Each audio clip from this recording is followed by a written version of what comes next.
Bonjour, âme précieuse, et bienvenue. Bienvenue dans cet espace sacré, ce moment mis à part, non par le hasard d'un algorithme, mais par une orchestration divine. Vous n'êtes pas simplement tombé sur une vidéo. Vous avez répondu à un appel, à une invitation pour un rendez-vous divin. Aujourd'hui, nous ne nous contenterons pas d'effleurer la surface de la spiritualité. Nous allons plonger ensemble dans les profondeurs d'une des promesses les plus puissantes de toute l'Écriture, encapsulée dans la majesté du psaume 20. Le titre de notre rencontre, aujourd'hui, est une déclaration de foi en soi. L'Éternel t'exauce au jour de la détresse. Sentez-vous le poids et la gloire de ces mots. Ce n'est pas une suggestion, ni une possibilité lointaine. C'est une affirmation, un décret céleste qui vient fendre le brouillard de vos inquiétudes matinales. Je vous invite à considérer les minutes qui viennent, non comme un temps d'écoute passive, mais comme un temps d'engagement actif avec le ciel. C'est une session de prière stratégique, une clinique pour l'âme, un camp d'entraînement pour votre esprit. La promesse que je vous fais, au nom de celui qui nous a réunis, c'est celle-ci. Si vous vous abandonnez à ce processus, si vous restez avec nous jusqu'à la bénédiction finale, quelque chose va se briser. Les chaînes de l'anxiété, les murs de l'isolement, le cycle de la défaite. Une nouvelle aube de foi se lèvera dans votre cœur. Alors, préparez-vous. Trouvez ce lieu de quiétude où votre âme peut respirer, où les distractions du monde s'estompent pour laisser place à la voix de l'Éternel. Prenez votre téléphone, non pour naviguer, mais pour déclarer. Allez dans la section des commentaires et écrivez avec une foi audacieuse. Amen, je suis prêt. Ou Amen, je suis prête. En faisant cela, vous ne commentez pas seulement une vidéo, vous signez un pacte avec votre propre cœur. Vous déclarez au monde invisible que vous êtes présent, attentif et que vous vous attendez à une intervention divine. Bienvenue dans la chambre d'audience du roi. Je sais pourquoi vous êtes ici.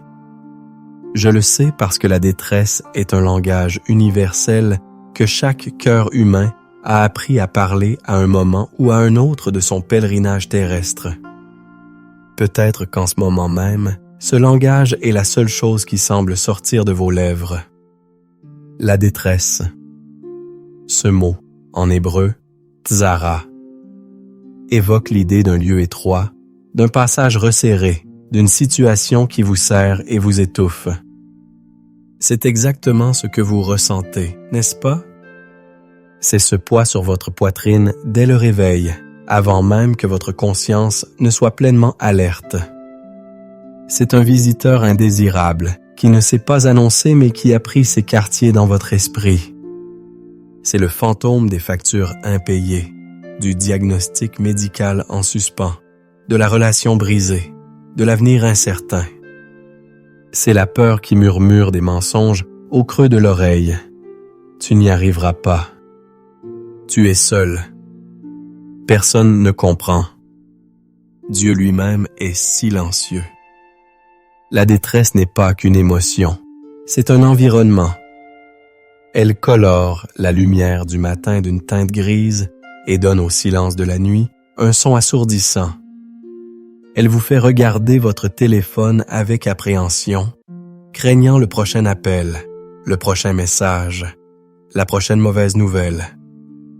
Elle vous pousse à faire défiler sans fin les réseaux sociaux, où chaque image de bonheur, de succès, de famille parfaite vous semble être un reproche personnel, un rappel brutal de ce que vous n'avez pas, de ce que vous avez perdu. C'est une prison dont les barreaux sont invisibles, mais terriblement réels. Et d'où vient cette détresse si tenace? Parfois, elle est la fille de nos erreurs passées. Un échec, une mauvaise décision qui continue de projeter son ombre longue et froide sur notre présent. L'ennemi de votre âme est un maître archiviste. Il aime rejouer en boucle la bande de vos pires moments, vous rappelant sans cesse « Tu vois, tu as déjà échoué. Tu échoueras encore. » Il transforme un événement en une identité, un faux pas en une destinée. D'autres fois, la détresse est l'héritage de paroles qui ont été prononcées sur vous. Des mots comme des flèches, tirés par des parents, des professeurs, des amis, et qui sont restés plantés dans la chair de votre âme.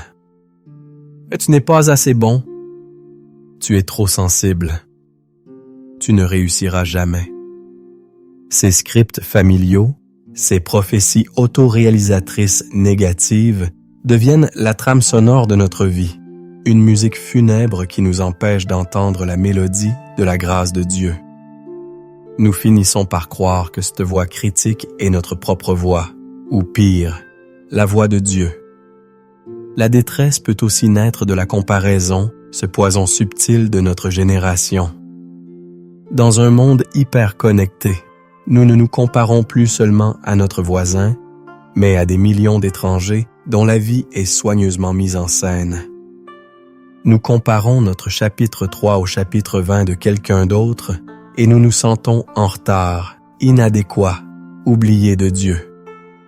Le sentiment de ne pas être à la hauteur, de rater sa vie, devient une source d'angoisse profonde, un sentiment d'urgence paniqué qui vole toute paix et toute joie. C'est une course sans fin sur un tapis roulant, nous laissant épuisés et n'arrivant nulle part. Peut-être que votre détresse est plus spirituelle. C'est le sentiment que Dieu est distant. Vous priez, mais vos mots semblent heurter un plafond de cuivre. Vous lisez sa parole, mais les lettres restent inertes sur la page. Vous allez à l'église, mais vous vous sentez comme un étranger dans la maison de votre Père. Ce silence de Dieu est peut-être la forme de détresse la plus douloureuse, car elle touche au fondement même de notre espérance. Le psalmiste connaissait ce sentiment. Dans le psaume 42, il criait « Pourquoi t'as-tu, mon âme, et gémis-tu au-dedans de moi? Espère en Dieu, car je le louerai encore, il est mon salut et mon Dieu. » Il parlait à sa propre âme, il se prêchait à lui-même, car il savait que les sentiments ne sont pas la vérité finale. Jésus lui-même a lancé cette invitation éternelle dans Matthieu 11, 28. « Venez à moi, vous tous qui êtes fatigués et chargés, et je vous donnerai du repos. » Il ne dit pas « Venez à moi, vous tous qui avez tout compris. » Il ne dit pas « Venez à moi quand vous serez parfaits. » Il dit « Venez, vous qui êtes sués, épuisés, vous qui ployez sous le fardeau. » Avant. Il reconnaît votre état. Il valide votre fatigue. Il voit le poids que vous portez. Votre détresse n'est pas invisible à ses yeux. Chaque larme que vous avez versée en secret, chaque nuit blanche passée à lutter contre l'angoisse, chaque prière murmurée avec un souffle à peine audible, il a tout vu, il a tout entendu. Et ce psaume 20, ce joyau de la prière, est sa réponse, son ordonnance divine pour votre âme aujourd'hui. Il est sa preuve que votre Père céleste n'est pas un spectateur passif de vos combats. Il est un intervenant actif. Il est le Dieu qui non seulement entend, mais qui exauce. Il est le Dieu qui se spécialise dans les jours de détresse. Ce n'est pas le moment où il vous abandonne, c'est le moment où il se penche au plus près. Alors, respirez profondément. Laissez cette vérité commencer à laver les rivages de votre cœur. Dieu vous voit. Dieu vous connaît. Et Dieu a une stratégie de victoire pour vous. Cette stratégie commence maintenant. Pour comprendre la puissance explosive contenue dans le psaume 20, nous devons nous immerger dans son contexte et dans la profondeur de ses mots originaux. Ce n'est pas simplement un joli poème, c'est un protocole de guerre spirituelle, un chant de victoire chanté avant même que la bataille ne commence. Historiquement, le psaume 20 est un psaume royal. Il était récité ou chanté par le peuple d'Israël pour son roi, juste avant qu'il ne parte au combat. Imaginez la scène. Le roi, représentant la nation, se tient devant l'autel. Il a offert des sacrifices, il s'est consacré. Et maintenant, le peuple, dirigé par les prêtres, lève la voix et prenons cette prière de bénédiction et de confiance chez Dieu.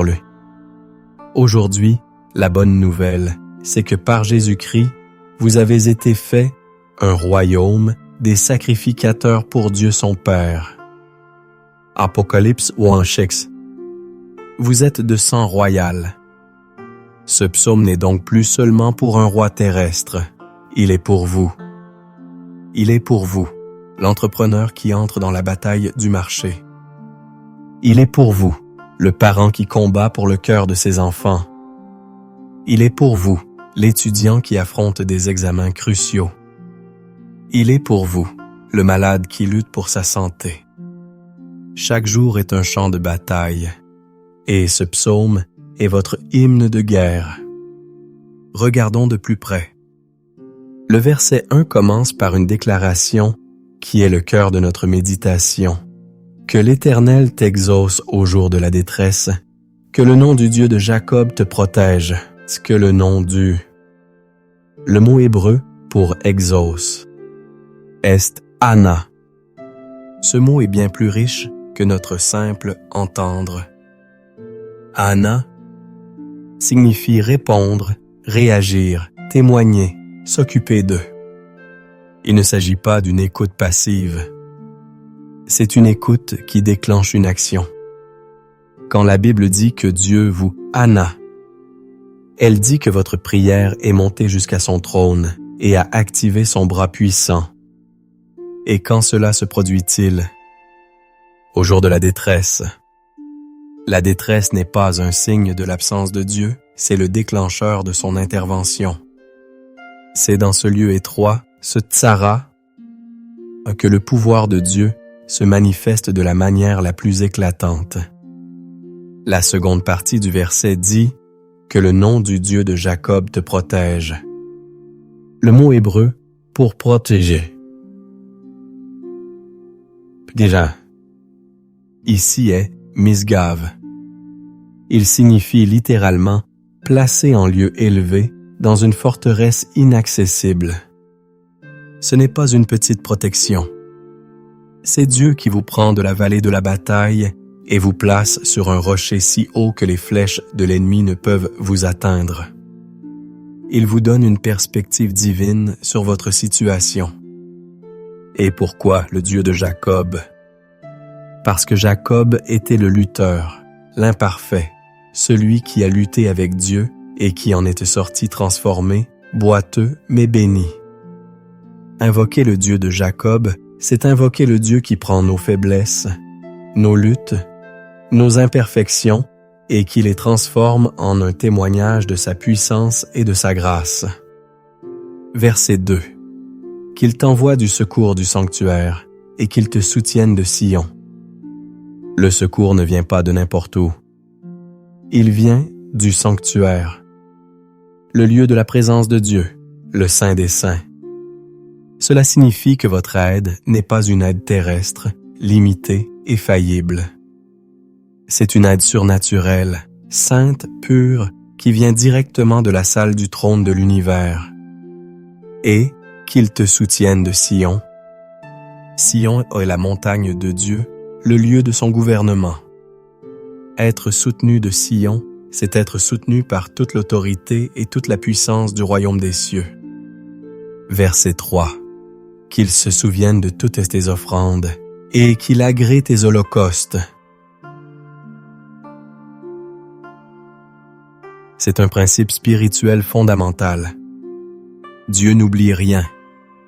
Chaque acte d'obéissance, chaque sacrifice de temps, d'argent, de confort, chaque prière secrète, chaque larme versée pour son royaume, tout est enregistré dans le ciel.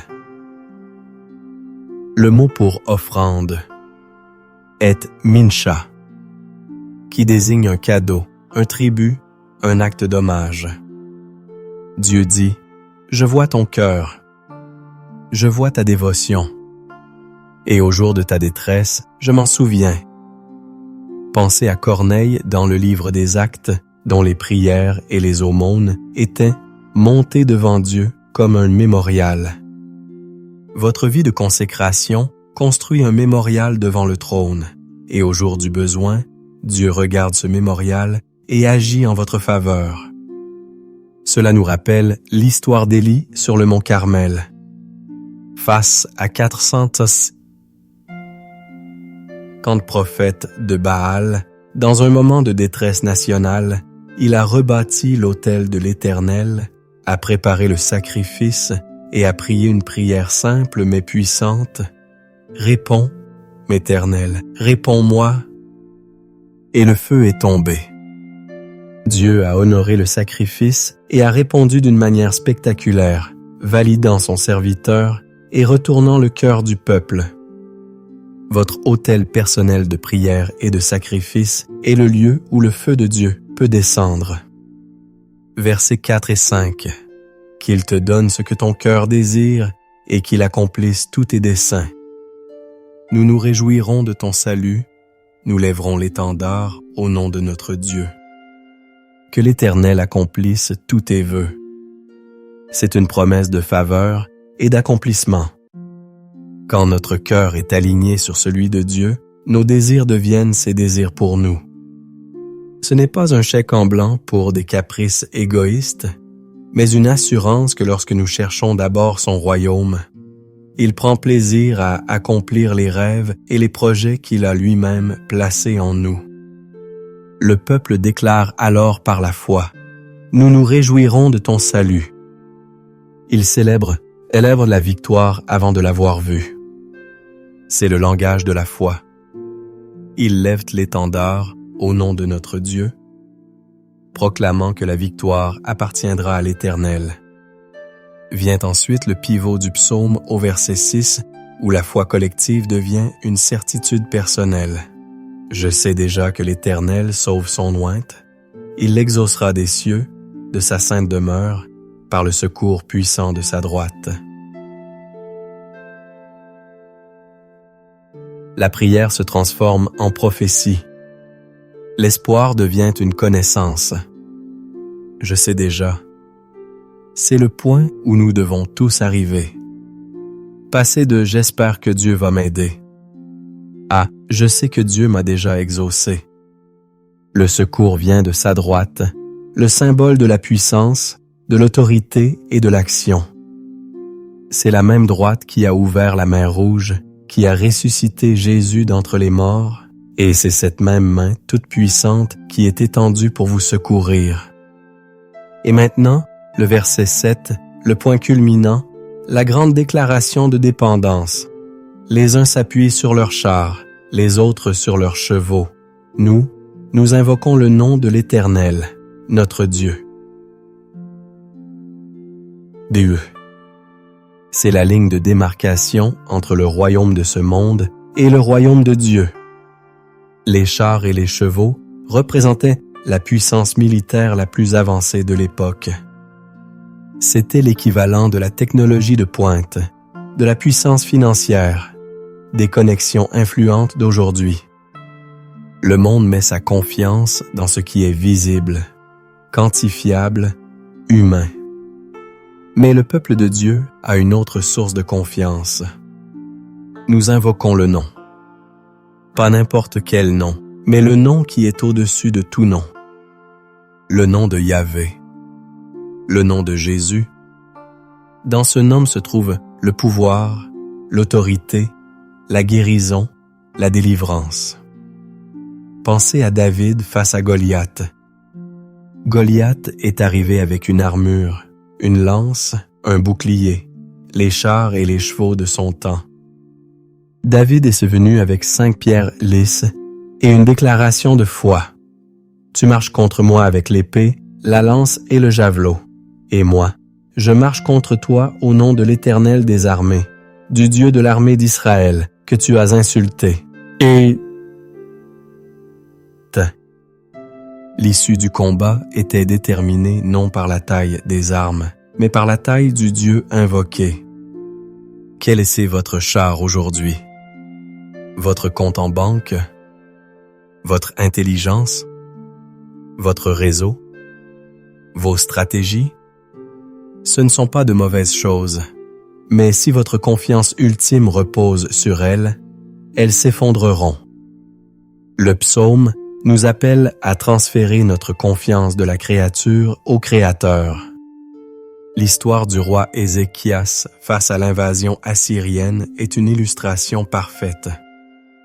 Le roi Sennachérib a envoyé son porte-parole, Rabshaké, qui s'est moqué de la foi d'Ézéchias en disant « Sur quoi repose donc ta confiance? Ne te laisse pas abuser par ton Dieu en qui tu te confies. » Il a énuméré toutes les nations que l'Assyrie avait vaincues, tous leurs dieux qui n'avaient pas pu les sauver. C'était une attaque directe contre la crédibilité de l'Éternel. Qu'a fait Ézéchias? Il n'a pas préparé une contre-attaque militaire. Il a pris la lettre de menace, est monté à la maison de l'Éternel et l'a déployée devant Dieu. Il a prié, reconnaissant la puissance de Dieu au-dessus de toutes les puissances de la terre. Et Dieu a répondu par le prophète Ésaïe, puis a envoyé un seul ange qui a détruit 145 000 soldats assyriens en une nuit. La victoire n'est pas venue par des chars ou des chevaux, mais en invoquant le nom de l'Éternel. Le résultat de ce choix de confiance est décrit au verset 8. Eux, ils plient et ils tombent. Nous nous levons et nous restons debout. Il y a une division divine. Ceux qui se confient dans le bras de la chair finiront par plier et tomber. Leurs systèmes échoueront. Leurs forces s'épuiseront. Mais ceux qui invoquent le nom de l'Éternel, non seulement ils se lèvent de leur détresse, mais ils restent debout. C'est une promesse de résilience, de stabilité durable. Le psaume se termine comme il a commencé, par un cri au roi ultime. Éternel, sauve le roi, qu'il nous exauce au jour où nous l'invoquons. Verset 9. C'est la reconnaissance que même le roi terrestre a besoin d'être sauvé par le roi céleste. Et c'est notre prière finale, que le roi Jésus nous sauve et nous exauce, car c'est en son nom que nous prions.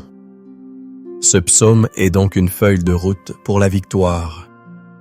Il nous enseigne à commencer par la prière, à nous souvenir de notre consécration, à croire aux désirs que Dieu a placés en nous, à déclarer la victoire par la foi, à placer notre confiance radicalement en Dieu seul, et à nous attendre à rester debout quand tout le reste s'effondre.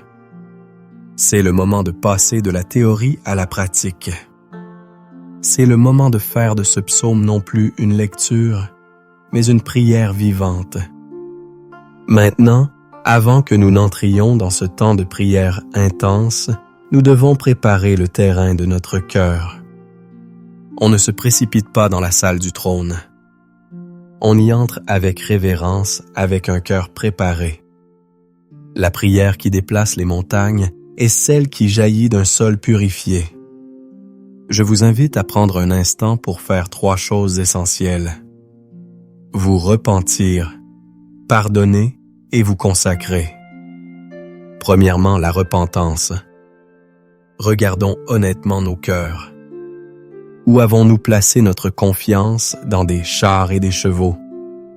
Où avons-nous compté sur notre propre sagesse, nos propres forces, nos propres ressources, tout en gardant Dieu comme une simple police d'assurance? Confessons-le lui maintenant. Père, pardonne-moi d'avoir cherché la sécurité dans mon compte en banque plutôt que dans ta provision. Pardonne-moi d'avoir fait confiance aux opinions des hommes plus qu'à ta parole. Pardonne-moi pour le doute, la peur, la plainte. Je choisis de me détourner de ces idoles et de revenir à toi comme ma seule et unique source. Comme le dit 1 Jean 1,9, Si nous confessons nos péchés, il est fidèle et juste pour nous les pardonner et pour nous purifier de toute iniquité. Recevez maintenant ce pardon et cette purification. Deuxièmement, le pardon. La détresse est souvent liée à des blessures causées par d'autres. L'amertume et le non-pardon sont des poisons qui bloquent les écluses du ciel. Ils nous maintiennent enchaînés à notre passé et à nos offenseurs. Jésus a été très clair dans Matthieu 16:15. Mais si vous ne pardonnez pas aux hommes, votre Père ne vous pardonnera pas non plus vos offenses. Ce n'est pas pour le bien de l'autre, c'est pour votre propre liberté.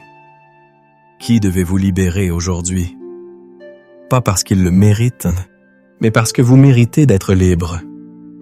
Faites un choix conscient dans votre cœur de relâcher cette personne, de la remettre entre les mains justes de Dieu. Laissez partir la dette. Donnez à Dieu la place de juger. Respirez la liberté que ce pardon apporte. Troisièmement, la consécration. Il est temps de déposer votre fardeau, votre situation, vos désirs au pied de la croix. Abandonnez le besoin de tout contrôler. Remettez à Dieu le comment, le quand, le pourquoi. Dites-lui, « Seigneur, cette situation est trop grande pour moi. Je te la remets entièrement. Je ne me bats plus avec mes propres forces. Je me confie en tes stratégies. Je dépose mes désirs et mes plans à tes pieds, et je prends les tiens. Que ta volonté soit faite, non la mienne. » La Bible nous dit dans Jacques 5:16 que la prière fervente du juste a une grande efficacité. En vous repentant, en pardonnant et en vous consacrant, vous vous placez dans cette position de justice, non par vos propres mérites, mais par le sang de Jésus. Votre cœur est saint, a maintenant un autel préparé. Le sacrifice est prêt. Il est temps d'invoquer le feu du ciel. Préparez-vous à prier avec moi. Père céleste, nous nous approchons de ton trône de grâce avec une sainte audace, non pas fondée sur notre propre justice, mais sur le sang précieux de l'agneau, Jésus-Christ. Nous entrons dans tes parvis avec des actions de grâce, dans ta présence avec des chants de louange. Aujourd'hui, nous nous joignons au cœur des anciens et des anges qui déclarent « Saint, Saint, Saint est l'Éternel Dieu, le Tout-Puissant, qui était, qui est et qui vient. » Nous te louons parce que tu es le Dieu qui exauce, le Dieu qui entend le cri de tes enfants. Tu n'es pas un Dieu lointain, indifférent à nos détresses. Tu es Emmanuel, Dieu avec nous. Tu es Yahvé Shama, l'Éternel qui est là. Nous exaltons ton nom, le nom du Dieu de Jacob, car tu es notre Misgave, notre haute retraite, notre forteresse inébranlable. Quand les vents de l'adversité soufflent, tu es notre abaisseur. Quand les flèches de l'ennemi volent, tu es notre bouclier. Quand la terre tremble, tu es le rocher sur lequel nous nous tenons. Nous te bénissons, toi qui nous envoies le secours du sanctuaire. Ton aide n'est pas terrestre, elle est céleste. Elle n'est pas limitée, elle est infinie. Elle ne vient pas de la sagesse des hommes, mais de la puissance de l'Esprit Saint. Tu nous soutiens de Sion, le lieu de ton autorité souveraine. Nous te louons, Roi des rois et Seigneur des seigneurs. Devant toi, tout genou fléchira, et toute langue confessera que Jésus-Christ est Seigneur. Tu es le Roi de gloire, l'Éternel fort et puissant, l'Éternel puissant dans les combats. C'est en toi que nous mettons notre confiance. Père, dans ta sainte présence, nous nous humilions. Nous reconnaissons nos fautes, nos faiblesses, nos péchés.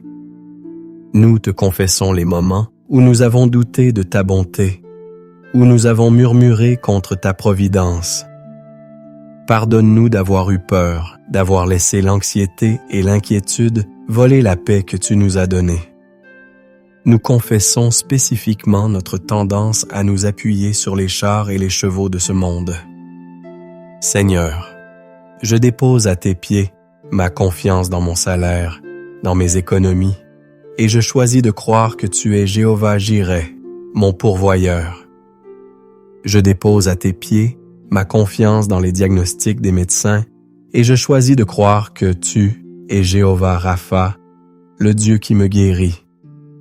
Je dépose ma confiance dans mes propres stratégies et mon intelligence, et je choisis de m'appuyer sur ta sagesse qui surpasse toute connaissance.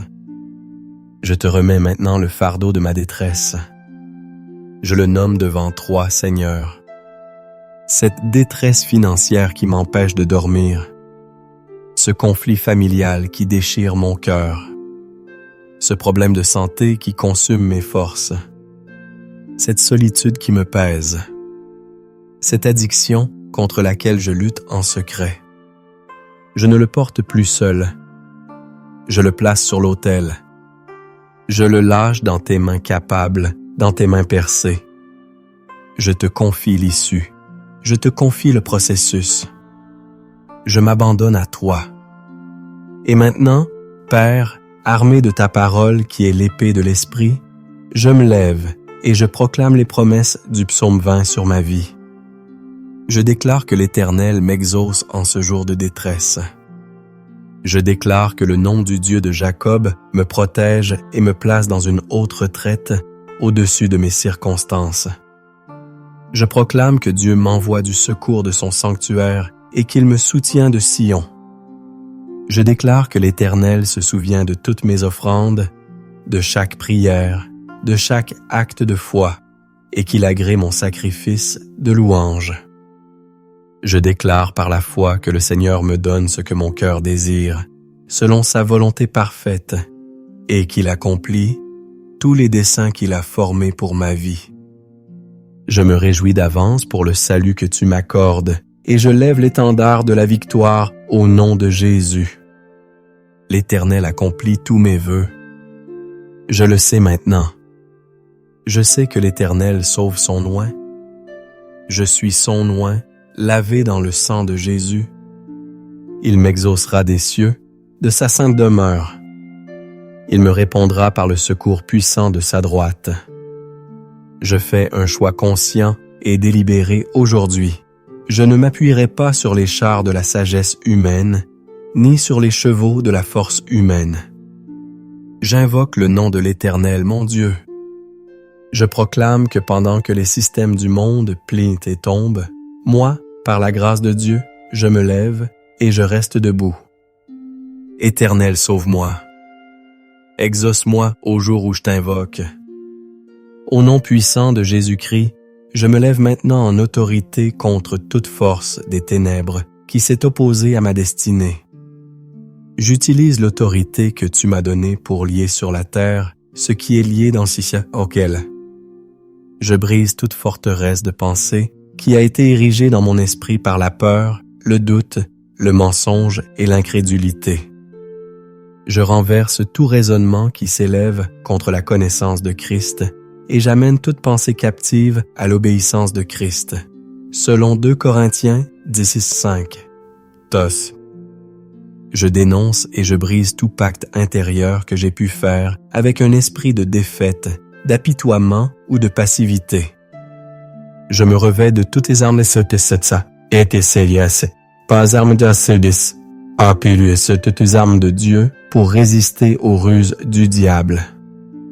Je prends le bouclier de la foi avec lequel je peux éteindre tous les traits enflammés du malin, selon Éphésiens 6:16. Chaque flèche de découragement, de confusion, de maladie, de manque est maintenant éteinte par la foi au nom de Jésus. Je déclare la parole d'Ésaïe 54:17. Toute arme forgée contre moi sera sans effet, et toute langue qui s'élèvera en justice contre moi, je la condamnerai. J'annule toute parole de malédiction, de jugement ou de prophétie négative qui a été prononcé sur ma vie, sur ma famille, sur mes finances, sur ma santé. Je les déclare nuls et non avenus par le sang de Jésus. Je me tiens dans la victoire que Christ a acquise pour moi à la croix. Et maintenant, Père, je demande une nouvelle effusion de ton Saint-Esprit. Remplis-moi à nouveau. Là où il y avait de la peur, remplis-moi de ton amour parfait qui bannit toute crainte. Là où il y avait de l'anxiété, inonde mon âme de ta paix qui surpasse toute intelligence. Là où il y avait de la confusion, remplis-moi de ton esprit de sagesse et de révélation. Là où il y avait de la faiblesse, fortifie-moi par ta puissance qui agit dans mon être intérieur. Saint-Esprit, tu es mon consolateur, mon conseiller, mon avocat. Guide-moi, conduis-moi, parle-moi. Je te demande, Seigneur, une restauration divine. Restaure ce que les années de sauterelles ont dévoré. Restaure ma joie, restaure mon espérance, restaure ma passion pour toi. Restaure ma santé, restaure mes finances, restaure mes relations. Fais toutes choses nouvelles, Seigneur. ACP, Seigneur. Je crois que tu es capable de faire infiniment au-delà de tout ce que je peux demander ou penser par la puissance qui agit en moi. Je reçois maintenant par la foi ton exaucement, ta paix et ta restauration. Au nom de Jésus. Amen. Et maintenant, un instant. Ne vous précipitez pas. Restez dans sa présence.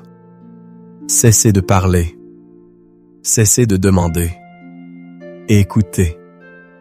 Prenez une profonde inspiration et en expirant, relâchez la tension, la lutte. Chut. Écoutez. Le bruit de la bataille s'estompe. Les voix accusatrices se taisent. Il n'y a plus que vous et lui. Que vous dit le Saint-Esprit dans le calme de votre cœur? Peut-être est-ce une parole de réconfort. Je suis avec toi. Peut-être est-ce une instruction. Fais ce pas. Peut-être est-ce une image, un verset qui vient à votre esprit. Ne le rationalisez pas. Accueillez-le. Dieu parle à votre cœur en ce moment même. Il ne vous laissera pas sans direction. Il est le bon berger et ses brebis entendent sa voix. Recevez maintenant sa parole pour vous. Et maintenant, en tant que serviteur de Dieu, je veux relâcher sur vous une bénédiction prophétique. Je passe de la prière à la déclaration. Écoutez et recevez ces paroles par la foi, comme si elles venaient du cœur même du Père pour vous. Sur ta vie spirituelle, je déclare que tu entends la voix du bon berger et que tu ne suivras pas la voix de l'étranger, selon Jean 10, 27. Je déclare que ta faim et ta soif pour Dieu augmentent, que ta vie de prière prend feu et que la parole de Dieu devient pour toi une lampe à tes pieds et une lumière sur ton sentier. Sur ta santé, je déclare que par les meurtrissures de Jésus, tu as été guéri, selon Ésaïe 53.5. Je commande à tout esprit d'infirmité et de maladie de te quitter maintenant au nom de Jésus. Je déclare la vie, la force et la vitalité divine dans chaque cellule, chaque organe, chaque système de ton corps. Sur tes finances, je déclare que l'Éternel, ton Dieu, ouvre pour toi son bon trésor, le ciel, pour envoyer la pluie sur ton pays en son temps et pour bénir tout le travail de tes mains. Tu prêteras à beaucoup de nations et tu n'emprunteras point, selon Deutéronome 28, 12, 13.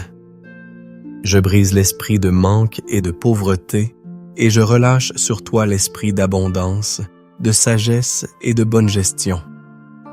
Sur ta famille, je déclare que tous tes enfants seront des disciples de l'Éternel et que grande sera la paix de tes enfants, selon Ésaïe 54, 13. Je déclare que ta maison est un havre de paix, d'amour et de salut. Je brise tout cycle de dysfonctionnement générationnel au nom de Jésus. sur ta destinée et ton appel, je déclare que tu es l'ouvrage de Dieu, créé en Jésus-Christ pour de bonnes œuvres que Dieu a préparées d'avance afin que tu les pratiques, selon Éphésiens 2:10. Je déclare que les portes que Dieu a ouvertes pour toi, nul ne peut les fermer. Je te libère dans le plein potentiel de ton appel divin. Sur ta protection quotidienne, je déclare que l'Éternel gardera ton départ et ton arrivée, dès maintenant et à jamais, selon le psaume 121:8. Aucun mal ne t'arrivera, aucun fléau n'approchera de ta tente. Les anges de Dieu campent autour de toi et veillent sur toi. Sur ta joie et ta paix, je déclare que le Dieu de l'espérance te remplit de toute joie et de toute paix dans la foi, pour que tu abondes en espérance par la puissance du Saint-Esprit, selon Romains 15:13. Je commande à la dépression et au désespoir de te lâcher. Reçois une nouvelle mesure de la joie de l'Éternel, qui est ta force. Et maintenant, reçois la bénédiction sacerdotale de Nombre 6:24-26. Que l'Éternel te bénisse et qu'il te garde. Que l'Éternel fasse luire sa face sur toi et qu'il t'accorde sa grâce. Que l'Éternel tourne sa face vers toi et qu'il te donne la paix.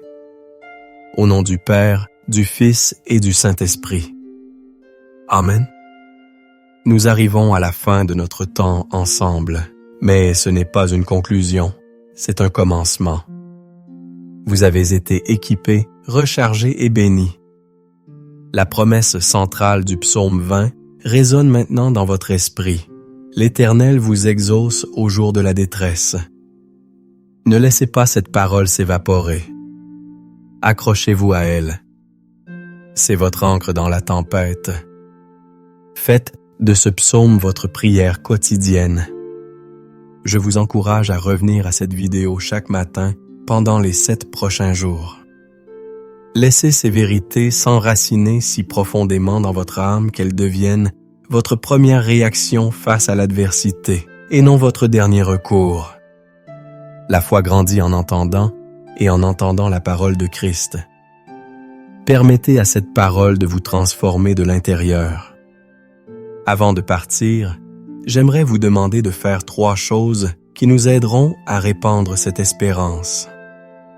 Premièrement, retournez dans la section des commentaires et écrivez un mot ou une phrase sur ce que Dieu vous a dit ou fait pendant cette prière. Votre témoignage peut être la clé qui ouvrira la porte de la foi pour quelqu'un d'autre. Deuxièmement, si vous avez été. T'es béni qui t'est compété si messé que semaine. Cliquez sur le bouton J'aime et partagez cette vidéo avec au moins une personne que vous connaissez qui traverse un jour de détresse. Soyez le canal par lequel Dieu envoie son secours. Et enfin, si ce n'est pas déjà fait, abonnez-vous à notre chaîne et activez la cloche de notification pour ne manquer aucun de nos futurs moments de prière et d'enseignement. Nous avons créé d'autres prières et des playlists sur des thèmes comme la victoire spirituelle ou la guérison intérieure qui pourrait être la prochaine étape de votre cheminement. Vous les trouverez sur notre chaîne. N'oubliez jamais, vous n'êtes pas seul. Votre roi combat pour vous. Marchez dans la victoire qu'il a déjà remportée. Que la grâce et la paix du Seigneur Jésus-Christ soient avec vous.